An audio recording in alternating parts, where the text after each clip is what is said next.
सोने America and आज हम स्टडी करने वाले हैं the frog and the Nightingale. ठीक है, a poem by Vikram Seth. ठीक है, उन्होंने ये पोएम लिखी है द फ्रॉग एंड नाइटिंगेल। तो यहाँ पे हम फ्रॉग और नाइटिंगेल, फ्रॉग भी बोल लो, ठीक है, नाइटिंगेल हमारी एक बर्ड है, ठीक है, लाइक अ स्पैरो, जो कि बहुत ही मेलोडियस होती है, उसकी आवाज़ जो होती है बहुत ही अच्छी होती है। और जो फ्रॉग होता है उसकी आवाज़ बहुत ही हार्श, बहुत ही मतलब both are opposite to each other. ठीक है, अब हम इस पोएम को स्टडी करने वाले हैं लाइन टू लाइन और से वर्ड टू वर्ड। ठीक है, once upon a time a frog croaked away in Bengal box. So once upon a time, ठीक है, पोएम है but we will study it in a form of story. तो once upon a time जो हमने word use किया है, it was about a time, एक time की हम बात कर रहे हैं। अ frog croaked away, croaking is harsh and loud sound, कि जब किसी की voice it's very unpleasant to hear, ठीक है, एंड मोर ओवर जब वो ऊंची आवाज होना स्टार्ट हो जाए, so that is croaked away in Bingle Bog. So Bingle Bog यहाँ पे क्या है, बिंगल बॉग यहाँ पे, बिंगल होता है एक मार्शी एरिया। ठीक है, इफ आई गिव एग्जांपल, जैसे सुंदरबन डेल्टास हैं हमारे, तो मैनग्रोव ट्रीज होती हैं, वो कैसे एरियाज में होते हैं, मार्शी एरियाज में, थोड़ा कीचड़ सा हो जाना, क्योंकि फ्रॉग ऐसे एरियाज में रहते हैं। तो बिंगल बॉग, सो बॉग जो है, बिकॉज हमारी पोएम पूरी म्यूजिकल नोट पे जाएगी, तो उसी तरीके से यहाँ पे पोएट ने बिंगल बॉग वर्ड यूज किया है कि इसको एक म्यूजिकल टोन देने के लिए। सो बिंगल बॉग यहाँ पे उस प्लेस का नाम है जहाँ पे फ्रॉग रह रहा होता है, एंड वेयर इज क्रॉकिंग, यानी कि बहुत harsh and loud sound. Every night from dusk to dawn, तो डस्क हियर इज नाइट, ठीक है, वो रात को स्टार्ट हो जाता है up till morning to dawn, तो वो उसकी आवाज जो है पूरी रात भर चलती रहती है, नॉन स्टॉपेबल। ठीक है, it's like without any break music, ऐसे वो चलता रहता है। He croaked, so we know the meaning of croak here, yes, just rememorize it, it's harsh and loud sound. On and on, see this is quite an important word because this times we have MCQ questions. So on and on, अगर मैं इस word को बोलूँ, it means कि I own this car, I own this marker, ठीक है, so ऐसे use होगा, but it is as we think, but the real word is on, O and on। ये जो word है विक्रम सेठ ने, he has just reinvented this word as a AWN, यानी कि on and on, keep on going, यानी कि यहाँ पे जो पोइट है, night to morning his keep on singing, तो ऑन यहाँ पे आ सकता है कि वो जिस वर्ड जिसने पोइट को रीइन्वेंट किया है, जिस वर्ड को पोइट ने रीइन्वेंट किया है, सो that is AWN and which means on, keep on. Other creatures, तो अदर क्रिएचर्स कौन है, यानी कि जो भी अदर क्रिएचर्स जो वहाँ पे रह रहे हैं, लोथेड एज वॉइस, लोथेड यानी कि hated as voice, because it was very harsh and croaky sound. ठीक है, but alas they had no choice, तो alas it is very unfortunate क्योंकि उनके पास कोई चॉइस नहीं है, they have to listen it। and crass cacophony, यहाँ पे crass cacophony another word, जो इस पूरी पोएम में वैसे बहुत सारे वर्ड्स मिलेंगे जो पोइट को, जो यहाँ पे फ्रॉग को डिस्क्राइब कर रहे होंगे। so crass here is a very stupid, cacophony यानी कि a stupid creature जिसकी वॉइस बहुत ही jarring, harsh, loud sound, loud जो है साउंड है। blared out from the sumac tree, so blared is when is singing very loud, ठीक है, which is too loud, from the sumac tree, sumac tree यहाँ पे it is the tree, वो tree है जहाँ के जो है हमारा फ्रॉग रह रहा होता है, and it is in Bengal box, so where you will find the sumac tree, it is in Bengal box। ठीक है, MCQ पर्सपेक्टिव से इसको याद कर लेना।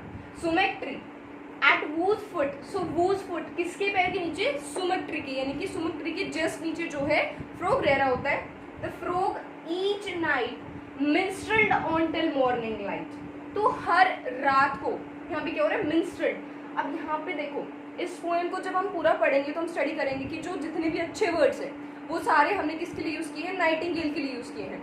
But here this word minstreled, यानी कि minstrel यहाँ पे एक पर्सन था, was very melodious। ठीक है, अगर हमें किसी को बोलना हो इंटेलिजेंट तो विल से आइंस्टाइन, तो सिमिलरली म्यूजिक लैंग्वेज के अंदर, so this is minstrel।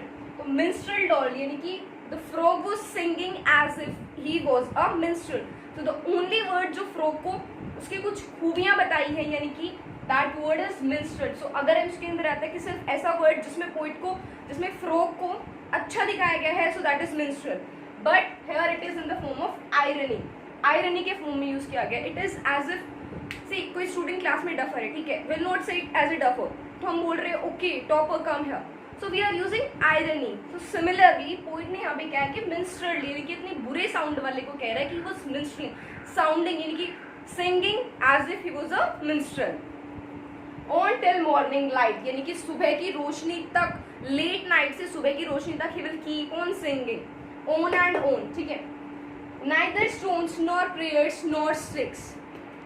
So now neither prayers, prayers यानी कि यहाँ पे प्रेयर्स का क्या बताया जा रहा है कि प्रेयर्स यानी कि कुछ ऐसे क्रिएचर्स जो बहुत ही हम्बल थे, ठीक है, वो उससे रिक्वेस्ट कर रहे होते हैं कि प्लीज रुक जाओ, ठीक है। नॉट स्टिक्स, कोई उस पर स्टिक्स फेंक रहा है, नो स्टोन्स, कोई उस पर पत्थर फेंक रहा है, ठीक है। इंसल्ट्स और कंप्लेंट्स और BRICS, still the frogs determination, यानी कि frog is that much determined, इतना डिटरमाइंड है, इतना फोकस है अपने गोल को लेकर कि नाइदर स्टिक्स नॉर कंप्लेंट्स, किसी ने हम्बली उससे रिक्वेस्ट किया, कोई उस पर ब्रीक फेंक रहा है, बट उसका जो डिटर्मिनेशन है उसको कोई भी हिला नहीं पा रहा है। स्टिल यानी कि उस चीज को मूव कर पाना। टू डिस्प्ले हिज हार्ट्स एलिएशन, एलिएशन यानी कि जो मेरे मन की आवाज है मैं उसको दुनिया को सुनाऊंगा, चाहे आप लोग कुछ भी करो, you call it bad, you call it good, that it's not my business, ठीक है। So to display his heart's elation, की जो अपने हार्ट की फीलिंग्स हैं मैं उनको दिखाऊंगा, it doesn't matters to me, you say whatever। अभी यहाँ से हमारी पोएम का जो थोड़ा सा चेंज होने वाला है, it was all about the frog, ठीक है, कि कैसे वो रात से लेकर सुबह तक सभी को परेशान कर रहा होता है, इतनी अपनी हार्श जेरिंग साउंड के साथ सभी को एनॉइंग फील करा रहा होता है। So but one night a Nightingale, अब क्या होता है, एक नाइट की बात हो रही है, जैसे हमें पता है कि हम जो पोएम है उसको स्टोरी के फॉर्म में स्टडी करने वाले हैं। इसको मेड इट क्लियर कि once upon a time, so once upon a time, ठीक है, सिमिलर वे में, बट वन नाइट, एक नाइट में क्या होता है, a nightingale in the moon light cold and pale, यानी कि जब मून लाइट हो रही होती है, सो नाइटिंगेल्स के साथ जनरली बिलीफ होता है जब भी मून लाइट होती है इनके एक प्लेजेंट एनवायरमेंट होता है, they will sing their song, ठीक है। तो ऐसे ही कुछ हो रहा है in the moon light cold and pale, यानी कि जो मून लाइट है इट इज कोल्ड, बिल्कुल स्वीट एंड इनोसेंट जैसा वेदर होता है, इनकी very pleasant weather, and pale, pale जब भी पेल वर्ड यूज करेंगे हेयर इट मीन्स कि येलोइश लुक, ठीक है, कुछ पीलापन, जैसे मून लाइट होती है it's never a complete white one, तो थोड़ा येलोइश होता है। And pale perched upon the sumac tree, so here perched is she set upon the tree, ठीक है, बैठ जाती है किस पर, सुमिक ट्री पे। सुमिक ट्री कौन सा था, जिसके फुट पे हमारा फ्रॉग रह रहा होता है। कास्टिंग फोर्थ हर मेलोडी, मेलोडी यानी कि अपना बहुत ही प्रेटी सा, बहुत ही मेलोडियस सॉन्ग। कास्टिंग फोर्थ, जैसे कोई भी हमारी मूवीज हो रही होती है उसकी कास्टिंग चल रही होती है, यानी कि प्रेजेंट करना, like I am casting my video in front of you guys, so this is casting fourth. Fourth यानी कि फॉरवर्ड कर रही है, अपनी जो थॉट है उस चीज को बाहर निकाल रही है। Now dumbstruck set the gaping frog, यानी कि अब जो फ्रॉग है वो कैसा हो चुका है, डम्बस्ट्रक, डम्बस्ट्रक यानी कि बिल्कुल व्हाट, गेपिंग, गेपिंग होता है जब हमारा माउथ खुला का खुला रह जाता है, ठीक है, it is as it was, like if मैं अगर कोई बहुत प्रिटी सी चीज देख रही होती हूँ तो what I will react, wow और दिस, ठीक है, दिस इज गेपिंग। गेपिंग फ्रॉग यानी कि फ्रॉग के लिए क्या वर्ड यूज डिस्क्राइब किया यहाँ पे, गेपिंग फ्रॉग यानी कि फ्रॉग इट वाज डम्बस्ट्रक, यानी कि स्तंभ रह जाना, बिल्कुल वैसा का वैसा, क्या दैट, ठीक है। Stare towards the sumac rapt, stare यानी कि लुकिंग एंशियसली, किसी चीज की तरफ स्टीयरिंग, ठीक है, घूरना, टुवर्ड्स किसकी तरफ, सुमिक यानी कि सुमिक ट्री रैप्ड होता है with extreme attention. For suppose कि अगर आपके एरिया में कुछ ऐसी चीज हो जाए जो बहुत ही एक्सट्रीम है, ठीक है, इट्स लाइक एक वन मोमेंट का है वो इंस्टेंस, शूटिंग स्टार आ रहा है, सो यू विल किस तरीके से देखोगे उसको, विद रैप्ड अटेंशन, ठीक है, एक्सट्रीम लेवल की अटेंशन हो रही होगी वहां पे। And when she had ended clap, अब जैसे शी कौन है यहाँ पे, द नाइटिंगेल, जब वो एंड करती है अपनी पोएम को, तो यह अपनी जो उसकी मेलोडियस वॉइस होती है उसको जो वो एंड कर रही होती है, क्लैप्ड यानी कि everybody was clapping for her. Toads and teals and tiddlers, यहाँ पे toads and teals and tiddlers creatures के लिए यूज हुआ है, यानी कि उनके नाम्स लिए गए हैं, क्योंकि हम इस पूरी पोएम को देखेंगे जो ह्यूमन कंसेप्ट से है। जैसे जैसे हम पोएम को समझेंगे हम समझेंगे कि किस तरीके से वो ह्यूमन रिलेशन, ह्यूमन नेचर से रिलेटेड है। Captured by her voice, cheered on, captured यानी कि किसको कैप्चर्ड किया गया है, टोड्स एंड टील्स एंड टिडलर्स यानी कि जितने भी क्रिएचर्स हैं दे वर कैप्चर्ड। कैप्चर्ड क्या होता है, हम किसी को पकड़ लेते हैं, तो यहाँ पे नाइटिंगेल ने लिटरली किसी को नहीं पकड़ा है, but metamorphically she had captured everybody. अगर आपको कोई बहुत अच्छी स्पीच सुना रहा है, so be captured by that person, ठीक है, वो आपको ब्लैकमेल नहीं कर रहा है, वो आपको किडनैप नहीं कर रहा है, but he is capturing you by his words. तो cheered on, they were cheering, यानी कि oh very nice, go for it as we cheer some performance. And raptured, so now everybody was also shocked. ठीक है, इस खुशी के मारे they all were praising her, they all were appreciating her. Bravo, too divine encore, ये these are the words जो उन्होंने describe किए नाइटिंगेल के लिए. अगर कोई बच्चा अच्छा आपको पढ़ रहा है, ठीक है, अच्छा रिजल्ट आया, so what you will say, wow, good, amazing, keep it up. So these kind of the words, bravo, too divine encore, ये वर्ड्स नाइटिंगेल के लिए यूज किए गए थे by toads, teals and tiddlers. So the nightingale once more, nightingale तो very बड़ी खुश है, वाओ व्हाट इज दिस. तो क्या हो रहा है, नाइटिंगेल्स वन मोर, यानी कि दोबारा से नाइटिंगेल क्या करती है, quite unused to such applause. क्योंकि नाइटिंगेल्स क्या होती हैं, they will sing under moonlight. ठीक है, बिल्कुल कंप्लीट स्टिलनेस, शांति, कोल्ड एनवायरनमेंट तभी हो सकता है. ठीक है, उसके अंदर वो गाने की हैबिचुअल होती हैं. अब उन्होंने कभी भी ऐसे अप्लॉसेस या ऐसा कुछ एनकाउंटर नहीं किया होता है, तो जैसे ही ऐसे अप्लॉसेस हो रही होती है, शी वाज अनयूजुअल. कोई भी चीज आपके साथ नहीं हुई हो बट आज वो हो रही है, सो दैट इज अनयूजुअल. ऐसी वो अनयूजुअल हो रही थी. ठीक है, quite unused to such applause, sang till dawn without a pause. यहाँ पे again they have used rhythmics, dawn, pause, यानी कि dawn is morning तक वो गाती रही without a pause, यानी कि without a break she kept on singing. Next, when the nightingale shook her head and twisted her tail. अब next हम बात कर रहे होते हैं.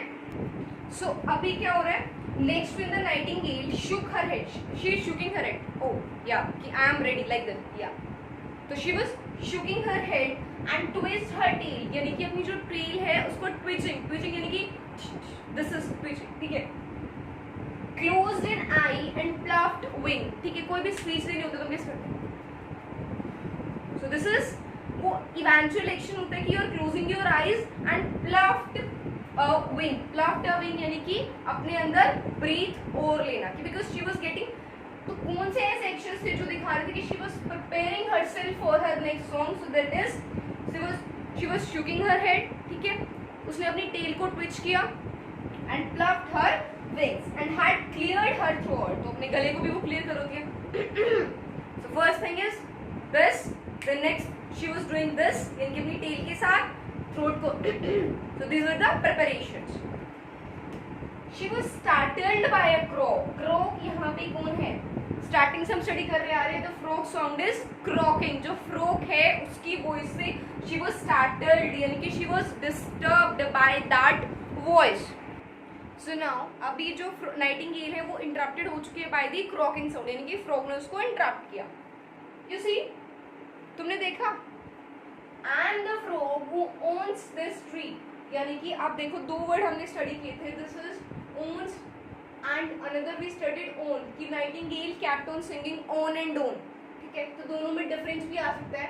सो on वो वाला वर्ड था कि kept on. ठीक है, दिस वाज द वर्ड जो पोइट ने रीइन्वेंट किया था एज on. ठीक है, on का एक सेकंड वर्जन पोइट ने लेके आए थे. यहाँ पे owns यानी कि I am the owner of this tree in this bog. Bog क्या है, यानी कि इन दिस एरिया. हमने पढ़ा है इट इज, हमारा जो बॉग है उसको हमने रिप्रेजेंट किया है Bingle Bog. So I have long been known for my splendid baritone, यानी कि स्प्लेंडेड बैरिटोन यानी कि मेरा जो गला है, जो मैं I am a very good singer. So poet हमें क्या कह रहा है, इस जो एरिया में तुम आए हो इस एरिया का मैं एक सिंगर हूँ. I am well known for my singing skills end of course, और हाँ बिल्कुल, I wield my pen for bog trumpet now and then. I wield my pen यानी कि I'm using my pen, यानी कि I'm writing something which is publicly published. ठीक है, wield my pen for bog trumpet यानी कि देखो, अगर मान लो कोई भी, जब हमारे किसी भी न्यूज़पेपर के अंदर कॉलम्स आते हैं तो ऑब्वियस है कि वो कोई भी स्पेशलिस्ट है उस चीज़ का, या फिर उस चीज़ में एक रिनोन पर्सनालिटी है, उनके थ्रू आर्टिकल्स लिखे जाते हैं. म्यूजिक के बारे में लिखा जाएगा तो सम कोई ऐसा म्यूजिशियन या फिर ऐसा सिंगर जो was very pronounced in that particular thing, वो उस चीज़ के बारे में लिखेगा. तो सिमिलरली यहाँ पे क्या है, Bog Trumpet, it is as a newspaper. कि अगर मैं अपने लोकेलिटी के बारे में लिखूंगी, मैं एक नॉर्मल सिंगर हूँ तो I will use the Bhaskar and something else. अगर मैं और अच्छी हूँ so it might be there are possibilities कि मैं कुछ national newspapers, the Hindu, Times Now, Hindustan Times, ठीक है, इनके लिए लिखूंगी. तो सिमिलर वे में क्या न्यूज़पेपर का नाम यहाँ पे लिया गया है, दैट इज बॉक ट्रम्पेट, यानी कि I also write columns for the Bog Trumpet, यानी कि मैं न्यूज़पेपर्स में लिखता हूँ. सो यू सी हियर पूरी जो पोएम है इसको मेटामॉर्फाइज किया गया है. ठीक है, देखो सोचने वाली बात है, frog is not that is कि वो लिखेगा न्यूज़पेपर्स वगैरह के लिए, ऐसा कुछ नहीं है. बट क्या है कि इसको जब हम फर्दर लाइन्स में स्टडी करेंगे कि किस तरीके से ह्यूमन लाइफ में यानी कि इस रियल वर्ल्ड में क्या हो रहा है, उसको हम यहाँ से दिखाएंगे. Did you like my song? So these are the lines spoken by Nightingale. So क्या आपको मेरा सॉन्ग अच्छा लगा? This was the lines by Nightingale. वो पूछ रही होती है कि क्या आपको मेरा सॉन्ग अच्छा लगा? Not too bad but far too long. But अभी यहाँ पे फ्रो क्या कह रहा होता है? Not too bad, इतना बुरा भी नहीं था. मतलब यहाँ पे उसको वो अच्छा नहीं बता रहा है, but he saying it was not too bad but far too long. But थोड़ा लंबा था ज़्यादा. एंड इवन हमने देखा है फ्रो खुद टिल डॉन टू मॉर्निंग वो गाता रहता है इवन जब लोग उसे कंप्लेन कर रहे होते हैं. The technique was fine of course but it lacked a certain force. तो यहाँ पे फ्रो क्या कह रहा है, कमेंट करते हुए उस पे कह रहा है कि टेक्निक ठीक है आपका भी जो था सिंगिंग था इट वाज फाइन, ठीक ठाक था, बट उसके अंदर कुछ सर्टेन फोर्स, यानी कि फ्रो कैसा हैबिचुअल है, हार्श जैगरी साउंड का, तो कह रहा है उसके अंदर ना वो एंथुसियाज्म नहीं था कि यूं एकदम एक मोटिवेशनल वाला था आपका song. It was not a rock music. O the nightingale confessed. तो अभी यहाँ पे क्या हो रहा है कि nightingale was confessing this thing. अब वो मान रही है अच्छा हो सकता है ऐसा था शायद, आप ठीक कह रहे हो. Greatly flattered and impressed.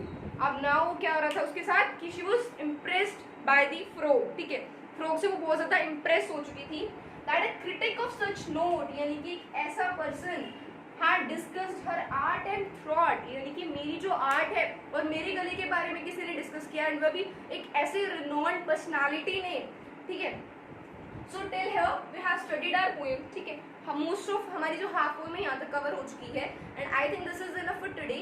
Next वाला जो हम पार्ट 2 के अंदर बनाएंगे इसका, और नेक्स्ट हम स्टडी करेंगे कि इस तरीके से जो एक्चुअल हमारी ह्यूमन रिलेशंस होते हैं वो उसमें दिखाए जाएंगे. As the title suggest the frog and nightingale. तो नेक्स्ट पार्ट के अंदर हमारी एक न्यू जर्नी स्टार्ट होगी जिसके अंदर दिखेगा कि किस तरीके से फ्रोग नाइटिंगेल को डोमिनेट करता है एंड फाइनली नाइटिंगेल की डेथ का रीजन होता है.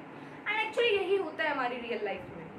सो जो अगर एक बहुत ही जेन्युइन से एग्जांपल लेते हैं स्टूडेंट लाइफ से, आपको नहीं पता आपको क्या बनना है, क्या करियर है, what you have to do in your life. और first very simple 10th class में तो नहीं पता कौन सी स्ट्रीम चूज करनी है, तो जनरली हुआ क्या, किसी बड़े ने सजेस्ट किया, ठीक है वी विल कंसिडर कि ठीक है अपनी लाइफ में अच्छे पोस्ट पे है, या फिर you are very fortunate to meet an IAS. ठीक है, मिल रहे हो, वो कहेगा मैंने ऐसे ऐसे किया, तो you will try to follow them, you will follow them blindly.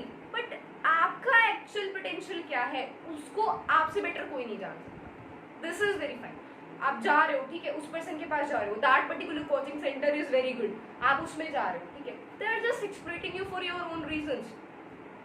आपको डिसाइड करना है कि बनना क्या.